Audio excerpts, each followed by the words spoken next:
ইয়া জাল জালালি ওয়াল ইকরাম 111 বার পরে পানিতে ফু দিয়ে ওই পানিটা বাসার চারপাশে ছিটিয়ে দিলে কি হয়? আমরা অনেকেই কিন্তু ঘরের ভিতরে বরকত চাই। এই বরকত যদি আপনি পেতে চান, অভাব দূর করতে চান, খুবই গুরুত্বপূর্ণ একটি আল্লাহ তাআলার গুণবাচক নাম হচ্ছে ইয়া জাল জালালি ওয়াল ইকরাম।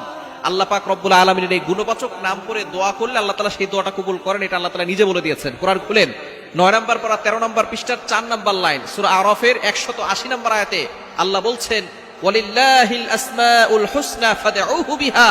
আল্লাহ পাক রব্বুল আলামিন জানিয়ে দিয়েছেন আল্লাহ তাআলার এই গুণবাচক নাম করে যদি কোনো ব্যক্তি দোয়া করে আল্লাহ তাআলা সেই দোয়াটা কবুল করে নেন, অ্যাকসেপ্ট করে নেন। সুতরাং ইয়া জাল জালালি ওয়াল ইকরাম আল্লাহ তাআলার গুণবাচক নাম, এই নাম পড়ে আপনি 111 বার পরে যদি পানিতে ফু দেন, ওই পানিটা একটা বরকতময় পানি হয়। ওই পানিটা খেলে আল্লাহ পাক রব্বুল আলামিন আপনাকে সুস্থতার নিয়ামত দান করবেন। আপনি কল্পনা করতে পারবেন না, অনেক অসুস্থ ব্যক্তি আছে, কোনো ওষুধে তার রোগ ভালো হয় না। এরকম হয় কি হয় না? অনেক ডাক্তার দেখিয়েছে, কোনো রিপোর্টে কোনো কিছু ধরা পড়ে না। ডাক্তার বলতেছে সব জায়গায় সবকিছু ঠিক আছে, তারপরে সে অসুস্থ, সে কোনো সময় সুস্থ থাকতে পারে না।